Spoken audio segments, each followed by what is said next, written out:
नमस्कार, मैं अमित अमन state news Haryana में आपका स्वागत करता हूं। टिकटें लगभग सबकी फाइनल हो गई हैं लोकसभा के लिए और इनेलो ने भी महेंद्रगढ़ भिवानी लोकसभा से अपनी टिकट बलवान फौजी जी को दे दी है, जो कि आज हमारे साथ मौजूद हैं। आइए उनसे बात करते हैं, जानते हैं उनके मुद्दे क्या होंगे। बलवान जी, आपका स्टेट न्यूज हरियाणा में स्वागत है। बहुत बहुत धन्यवाद। बलवान जी, आप बताइए कि आपके जो विपक्ष में जो खड़े होने वाले जो नेता हैं यहाँ से, एक धर्मवीर जी हैं, दूसरा आपकी श्रुति चौधरी हैं। दो तो ये मेन नेता हैं जो काफी टाइम से पीछे से यहाँ से लड़ते हुए आ रहे हैं। तो आपको क्या लगता है कि इनके सामने आप कहाँ स्टैंड कर पाएंगे? सबसे पहले तो मैं Indian national Lokdal party Chaudhary Shri Om Prakash Chautala ji, Chaudhary Shri Abhay Singh Chautala ji का धन्यवाद करना चाहता हूं कि उन्होंने एक नॉर्मल परिवार के लड़के को एक फौज के सिपाही से इतना विश्वास किया कि जनता के बीच जाकर के वो उनके काम कर सकता है, जनता के बीच रह करके उनकी भलाई का काम कर सकता है। और चौधरी देवीलाल जी की नीतियों का पालन करते हुए इन दोनों हमारे सुप्रीमो ने जो आम जन को एक मुकाम पर खड़ा करके और आगे संसद में भेजने के लिए इन्होंने जो प्रयास किया, मैं इनका धन्यवाद करता हूं। और आपने सवाल किया कि ये दो दिग्गज नेता चौधरी धर्मवीर जी और चौधरी श्रुति जी, मेरी नजर में ये दिग्गज नहीं है। दिग्गज इसलिए नहीं है कि आप जैसे मैं हूं और आप हैं, मेरे को आपकी जरूरत है कहीं किसी पुलिस स्टेशन जाने के लिए, मेरे को आपकी जरूरत है किसी काम में ले जाने के लिए, और आप मेरे साथ जा रहे हैं, तो मेरे लिए तो दिग्गज आप हैं। कोई नेता बड़ा, जैसे कोई बड़ा वो बन गया, वो क्या दिग्गज थोड़ी है वो यार, वो बन गया वो एक अलग पार्ट है। लेकिन चौधरी धर्मवीर जी कब हमारे इलाके में आकर के किस शादी ब्याह में जाकर के किस बहन बेटी के कन्यादान किया है, किस हमारे इलाके में जाकर के किस गांव के सरपंच के अकाउंट में ये पैसे चेक दिया है कि तुम्हारे गांव का विकास करो, किस हमारे दुख सुख में शामिल हुए। चौधरी धर्मवीर जी ने जब काम नहीं किया तो किसी जो विपक्ष में होता है, पक्ष विपक्ष दो चीज होती है, जो विपक्ष की भूमिका निभा रहे थे उस टाइम उन्होंने भी अपना कोई वो नहीं किया। जब इन्होंने ये चीज देखा कि कोई बात नहीं, चौधरी धर्मवीर जी काम नहीं कर रहे, तो मैं अपने आप हड़े हाथ आ जाऊंगी, इसलिए उन्होंने विपक्ष में भूमिका नहीं निभाई। अगर वो विपक्ष की भूमिका निभाती और चौधरी धर्मवीर जी कोई काम कर देते तो फिर चौधरी धर्मवीर जी का वजूद बनता। इसलिए उन्होंने देखा कि हम दो ही हैं, कोई आएगा नहीं, यहाँ पर कोई आवाज उठाता है नहीं, क्योंकि नॉर्मल मतलब कोई ठीक है यार वोट दे रहे हैं, कोई बात नहीं, मोदी नाम के दे रहे, कभी कांग्रेस के नाम के दे रहे, कभी किसी के नाम के दे रहे, लेकिन किसी भी आदमी ने आज तक हमारे इलाके में भला नहीं किया। तो मैं तो इनकी टक्कर तो मानता ही नहीं, ये टक्कर के लायक भी नहीं है। जब एक फौज का सिपाही आपके सामने खड़ा है तो फौज के सिपाही का मतलब है कि उसको जो फौज के अधिकारी, जो भी जैसे मेरे पार्टी के अधिकारी वैसे ही मेरे यहाँ पर वहां पर फौज के अधिकारी होते हैं, जब वो आदेश देते हैं कि आपको ये टारगेट अचीव करना है, ये आपको मंजिल पर पहुंचना है, इस दुश्मन को आपने खत्म करना है, जो बॉर्डर पे खड़े रहते हैं, तो जो अकेला जवान खड़ा रहता है उसके सामने कितने भी बड़े दिग्गज हो, कितने भी बड़े अफसर और कितने भी जवान आ जाओ तादाद में, उनसे कोई फर्क नहीं पड़ता। एक फौज के सिपाही ने ठान लिया कि इन लोगों को यहां से भगाना है, और महेंद्रगढ़ और अपने दक्षिणी हरियाणा का, भिवानी का, दादरी का, इन लोगों को काम आज तक नहीं किया, वो हम आकर के अपने हाथों में लेकर के काम करेंगे। सर, आपने अभी मोदी जी की बात की कि उनके नाम के वोट पिछली बार इनको मिले हैं, तो अब की बार आपको क्या लगता है कि अब की बार भी मोदी लहर में इनको वोट मिल पाएंगे? आप मोदी जी की लहर सिर्फ ये बता रहे हैं कि वो आर्मी को सपोर्ट करता है, वो देश के हित में है कि दुश्मनों को जब कोई चीज वो आएगी तो उस चीज में मोदी जी पूरा सपोर्ट करेंगे। अरे मोदी जी तो उस हवा की बात कर रहे हैं, लोग मोदी जी की उस हवा की बात कर रहे हैं, यहाँ तो साथ साथ उस हवा को पैदा करने वाला बैठा है, क्योंकि वो जवानों की हवा ले रहे हैं और जवान तुम्हारे सामने खड़ा है। अगर कोई मैं जवान नहीं होता, मैं कोई आर्मी का बड़ा ऑफिसर होता, तो ये पार्टियां मुझे हाईजैक कर लेती, मुझे पकड़ लेती, मुझे अपने आप कहीं कहीं से और टिकट देती और कुछ करती और सब कुछ अपने आप पीछे कर देते।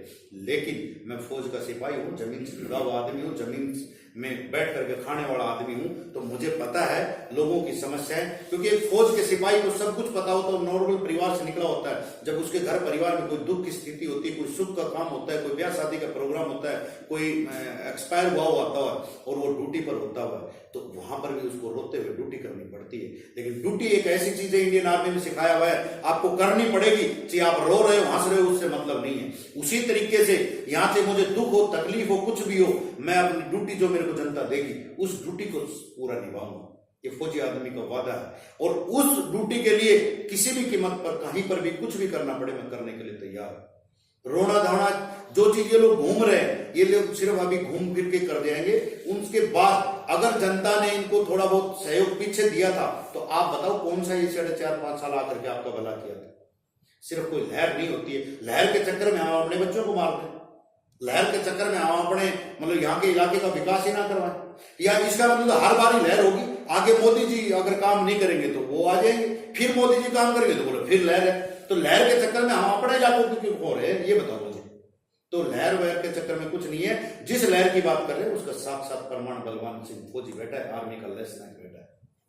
सर आपने अभी बताया कि आप फौजी रहे हैं, तो एक फौजी के लिए राजनीति में आना, तो इसके पीछे क्या कारण है? आप पत्रकार भाई हैं, आप अभी जैसे मोटरसाइकिल से जा रहे हैं और आप अपने इलाके में जा रहे हैं, गाड़ी से जा रहे हैं, आप किसी भी साधन से जा रहे हैं, आप एक चीज नोट करो, मोटरसाइकिल से गाड़ी से आपकी गाड़ी मोटरसाइकिल पंचर हो गई और पंचर होने के बाद वहां पर आपके पास कोई पंचर वो करने वाला नहीं है। आप एक आदमी हो, मोटरसाइकिल है तो स्टेपनी नहीं होती है, तो वो मोटरसाइकिल घसीट के ले जाओगे। अगर वहीं अपने इलाके में कुछ ऐसा आपको आया मिल जाए, कोई साधन मिल जाए और कुछ चीज मिल जाए, तो वो आपको साथ सपोर्ट कर सकता है, अपनी गाड़ी में रख के ले जाकर के उस सामान तक पहुंचा सकता है। हमारे इलाके में ऐसा कोई आदमी यहाँ पर नेता नहीं है कि वो ऐसा किसी की सपोर्ट करके उसको मंजिल तक पहुंचा दे। एक बात। दूसरी बात, आप एक चीज और मान के चलो कि मतलब ये लोग लोगों को बरगलाने का काम कर रहे हैं। आप सोच रहे हैं इस चीज को कि इनको कोई फर्क नहीं पड़ता कौन वोट दे रहा है कौन नहीं दे रहा, क्योंकि इनको ये पता है, अभी तक किसी ने आवाज नहीं उठाई थी, तो ये पता है कि ये दोनों आएंगे जाएंगे। अब बलवान फौजी ग्राउंड में और मैं इनसे ना डरने वाला हूं, ना इन पीछे हटने वाला हूं, मैं इनके आगे टक्कर लेके खड़ा। सर एक फौजी आप ही की तरह नरेंद्र मोदी जी के खिलाफ भी बनारस से लड़ रहे हैं, तो उसके बारे में आप क्या कहेंगे, तेज बहादुर के बारे में? तेज बहादुर जी हमारे इलाके के जवान हैं और उनके साथ गलत हुआ था, हम उनके हमेशा साथ हैं। मैं आपको एक बात की जानकारी दूं, मोदी जी जिस हवा की बात कर रहे हैं वो हवा तो आपके टक्कर में खड़ी है। वहां आप कैसे बोल रहे हैं कि हम जवानों का वो करेंगे? तेज बहादुर के साथ जो गलत हुआ है पूरी दुनिया जानती है, उस मामले में जाऊंगा तो बहुत लंबा चला जाएगा। तेज बहादुर जी के साथ हम तन मन धन से साथ खड़े हैं और उनको जहां हमारी जरूरत पड़ेगी हम उनके साथ खड़े हैं।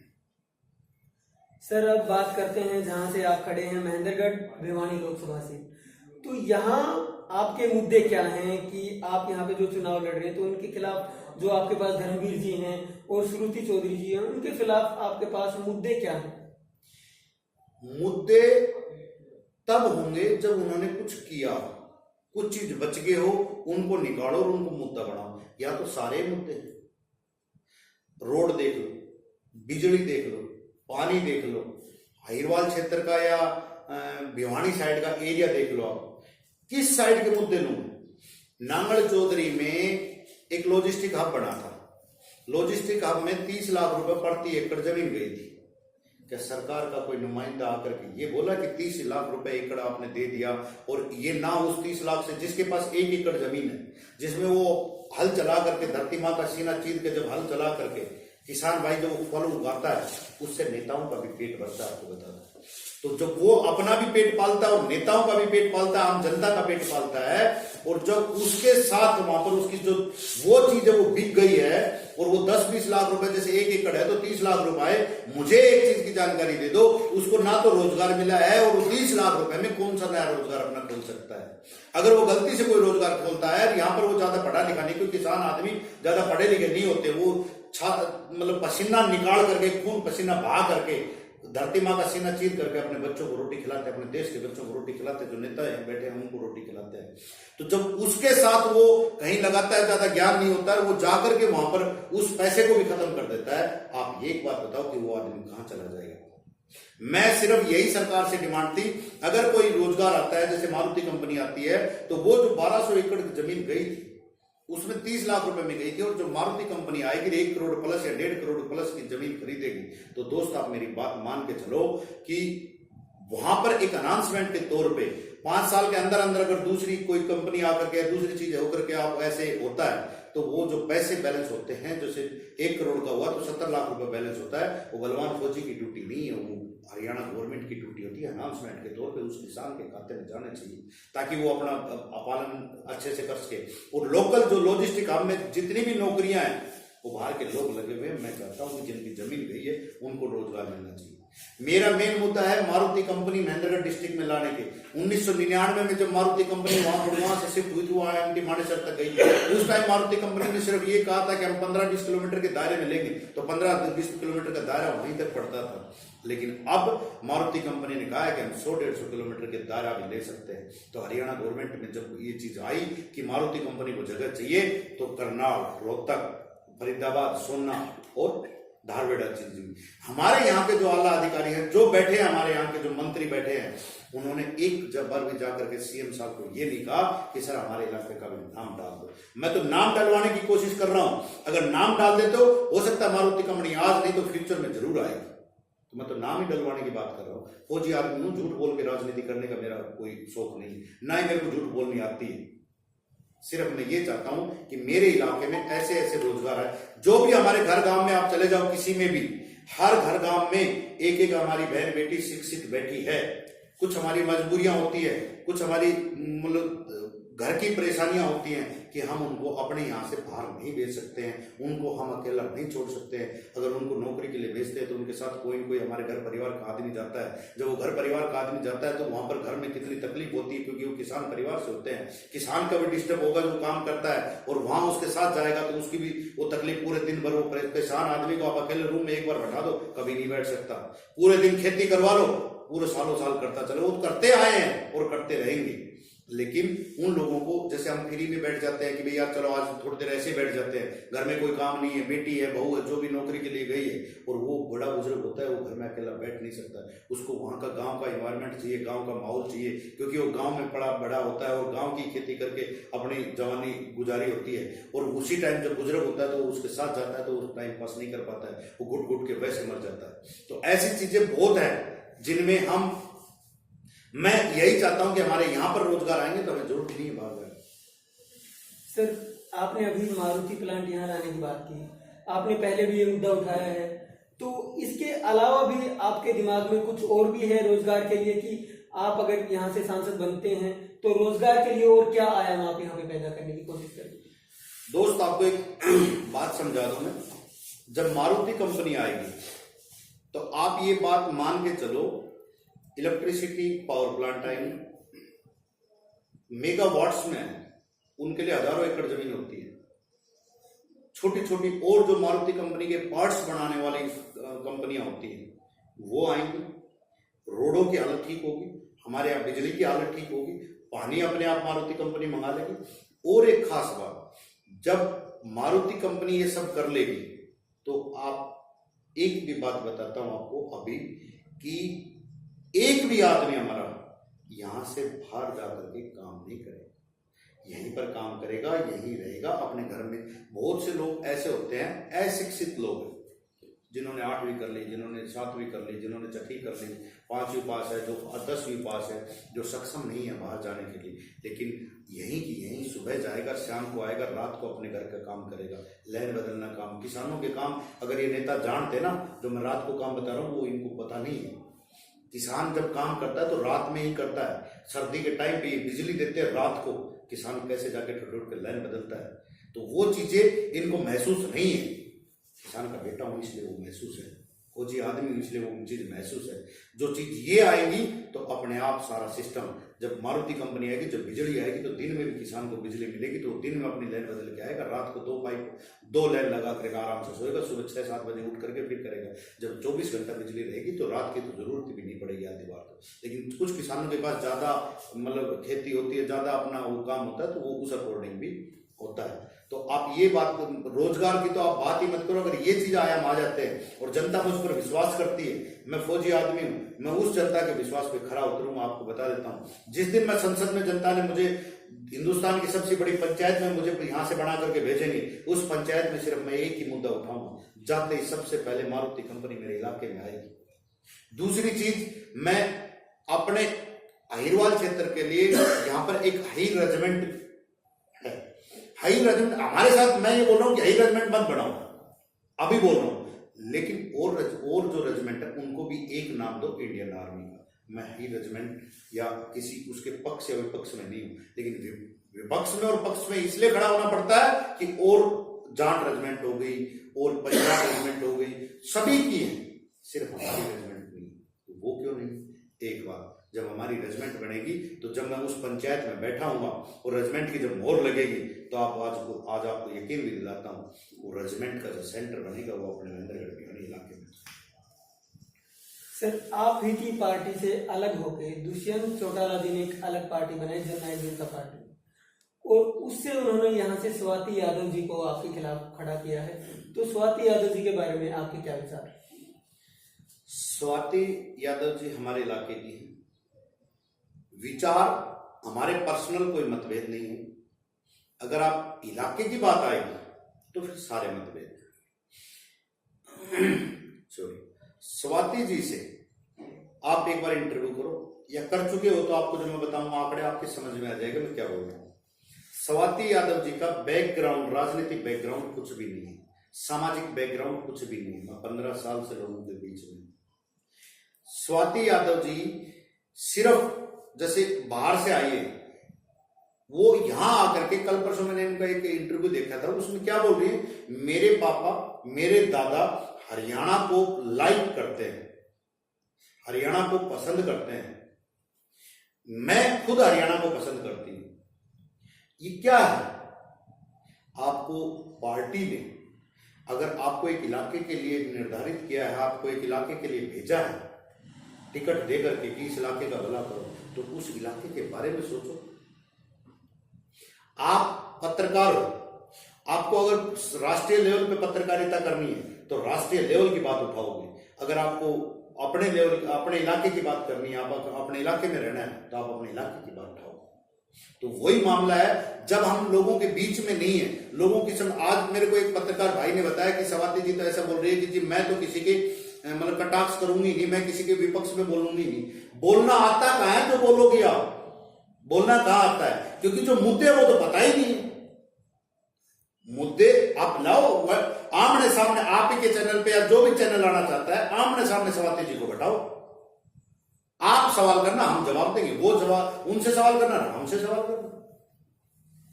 भाई आप किसान, आप उनको ये पूछो कि गेहूं की खेती में, अभी पूछो बस, क्योंकि उसके बाद तो उनके जो साइड में रहते हैं ना, वो अपने आप बता देंगे गेहूं की जून कैसे बढ़ती है। गेहूं की खेती की जब फसल कटती है, जून का क्या रहता है वो बता दो। मैं स्वाति जी का समर्थन करता हूं। तो ये चीजें हैं, क्योंकि वो ठीक है, अगर वो कुछ सोशल वर्क करती, कुछ लोगों के बीच में रहती, कुछ काम करती उनके लिए। एक उन्होंने यूरो इंटरनेशनल स्कूल बना रखा, वो स्कूल कहाँ है? घड़ीना में। आप बात कर रहे हो भिवानी की और नांगल चौधरी की रोजगार की, मैं उनके स्कूल के, वो डायरेक्टर बताते हैं, मैं उनके स्कूल की बात करता हूं कि कितने लोगों को, अपने लोगों को रोजगार दिया है उन्होंने। एक बात। दूसरी बात, जब मेरे पास सिक्योरिटी कंपनी है, मैं पूरे इंडिया में काम करता हूं, मेरा महाराष्ट्र में, बेंगलोर में, इसमें यूपी में, पंजाब में, राजस्थान में, हरियाणा में काम है। वहां के 3500-3300 जितनी मेरी कैपेसिटी है उतने लोगों को, यहाँ के लोगों को रोजगार दिया। तो आप कैसे, मतलब मैं तो उसको मान ही नहीं रहा। उनको एक बार चलो ठीक है, मैं आप कैंडिडेट मान रहे हो, माने, मैं ये बोल रहा हूं चौधरी देवीलाल जी के बारे में बता दो, बता सकते उस भाई, वो उस पार्टी में गई है और वो लोग ये बोल रहे हैं जननायक जनता पार्टी चौधरी देवीलाल की नीतियों पर। उनके बारे में तो बता सकते हो आप हो। मैं आपके चैनल के बारे में तो पूछ सकता हूँ, सर आपका चैनल कब बना था, कैसे बनाया है, आप कहाँ कहाँ गए थे, क्या क्या किया था, वो तो बता सकते हो ना। चौधरी देवीलाल जी की हिस्ट्री, एक हिस्ट्री क्या हम तो 1 to 1 करेंगे, वो व्हाट्सएप और उस पे देखा होगा ना यूट्यूब पे, वो हिस्ट्री पढ़ के बताएगी और हम ओरिजिनल चीज बताएंगे। तो ये चीजें उन लोगों को सिर्फ वो जो जनता पार्टी का भी आप नाम ले रहे हो, मैं तो नाम भी लेना पसंद नहीं करता, लेकिन आप उस चीज को एक चीज देखो कि अगर जनता पार्टी है, चौधरी देवीलाल जी की नीतियों की पार्टी है, तो वो बोल रहे कि चौधरी देवीलाल जी की पार्टी है। चौधरी देवीलाल जी ने कब बनाई? चौधरी देवीलाल जी ने सिर्फ एक ही पार्टी बनाई थी, वो भी इंडियन नेशनल लोकदल पार्टी बनाई थी, जिसका चश्मा का निशान है। हम उसकी सपोर्ट करेंगे, हम उनके साथ हैं। और जो आज आदमी हैं जो हमारे साथ यहाँ घूम रहे हैं, जो भी कार्यकर्ता है इंडियन नेशनल लोकदल के, वो अपने आप को चौधरी देवीलाल जी की नीतियों पर चल करके चौधरी ओम प्रकाश चौटाला जी लोक पुरुष की तरफ ग्राउंड में काम कर रहे हैं। सर कुछ दिन पहले अभी हमने दुष्यंत चौटाला जी से बात की थी, तो उन्होंने कहा कि अभय चौटाला जी को तो सपने में भी चप्पल ही नजर आती है। देखो एक बात मैं आपको बताऊं, मैंने दुष्यंत चौटाला जी की एक सेल्फी ली थी। चलो सपने में वो सोच रहे हैं, हो सकता है अभय चौटाला जी के सपनों में वो जा करके और कहते हो कि जी चप्पल देख लो, मेरे ख्याल से तो, क्योंकि उनको क्या पता कि उनके सपने में आ रही। मैं आपका सपना कुछ बता सकता हूं? नहीं बता सकता। एक बार मैंने दुष्यंत चौटाला जी की एक फोटो देखी थी, सेल्फी ले रखी उन्होंने ऐसे, तो सर पे चप्पल है। सर पे चप्पल कौन रखता है? सर पे चप्पल वो आदमी रखते हैं जो भागने वाले रहते हैं, वो आदमी रखते हैं जिन्होंने अब भागना है, चप्पल टूट जाएगी तो पीछे रह जाऊंगा और वहां से मुझे आगे भागना है, सबसे आगे निकल जाना है, यहां से दूर भागना है, लोग मुझे देख ना ले। इनकी ये हालत होने वाली है, कुछ टाइम में चप्पल उठा करके भागने का काम करेंगे, क्योंकि लोग इनको चप्पल मार के भगाएंगे और तब ये अपनी ही चप्पल उठा करके भागेंगे। सर आपकी जो पार्टी है इंडियन नेशनल लोकदल, क्योंकि उनके पास अगर हम कहें तो इतने उम्मीदवार तो हो नहीं सकते क्योंकि उसकी सरकार बनेगी, तो आगे भी आपको इन्हीं दो पार्टियों में से किसी एक को चुनना पड़ेगा, तो उस समय आप किसके साथ हैं? देखो एक बात होता है, सरकार बनाए ना बनाए, दो खिलाड़ी होते हैं, एक हारने वाला एक जीतने वाला। आज हमारे पास दोनों खिलाड़ी हैं, बीजेपी जीतने वाली, इंडियन नेशनल लोकदल हारने वाली। विपक्ष की भूमिका किसने निभाई है? इंडियन नेशनल लोकदल। तो हमें उस जनता पार्टी को तो मैं पार्टी नहीं मानता कि उसमें किस लिए जाऊंगा। आप बताओ किस लिए जाएगा? एक बात, मैं इंडियन नेशनल लोकदल से जुड़ा हुआ हूं, मैं चौधरी देवीलाल जी के नीतियों पे चलने वाला आदमी हूं, चौधरी ओम प्रकाश चौटाला जी की तरह मैं हार्ड वर्क करने वाला हूं, अभय चौटाला जी के निर्देश पे चलने वाला आदमी हूं। मेरे को दूसरों की जरूरत नहीं है। जब विपक्ष की पार्टी थी तो एक आदमी आज आ रहा है तो अगली बार वो कोशिश करेगा, जितने की भी कोशिश करेगा। अब आपका सवाल होगा सर इसमें से तो अभी दो पार्टियां हो गई, तो दूसरी पार्टी के बारे में तो मैं बता ही चुका हूं। इंडियन नेशनल लोकदल पार्टी विपक्ष की पार्टी है और मजबूत पार्टी है। सरकार अपनी दम पे बनाएगी, विधानसभा में भी और लोकसभा में अच्छी रिजल्ट दिखाएंगे, आपके सामने है। बलवान जी, स्टेट न्यूज हरियाणा से बात करने के लिए आपका धन्यवाद। बहुत बहुत धन्यवाद, आप लोगों का धन्यवाद। माफी चाहता हूं कोई गलती हुई तो, क्योंकि काफी लेट हो गए थे और भी भाई लोग आए थे, माफी चाहता हूं। तो ये थे बलवान फौजी, जिनको यहाँ से टिकट मिल चुकी है। कुछ दिग्गज भी उनके साथ हैं, तो कुछ नए नेता भी उनके साथ अब की बार मैदान में हैं। मैं अपने सहयोगी राकेश और रोहित के साथ अमित अमन, स्टेट न्यूज हरियाणा।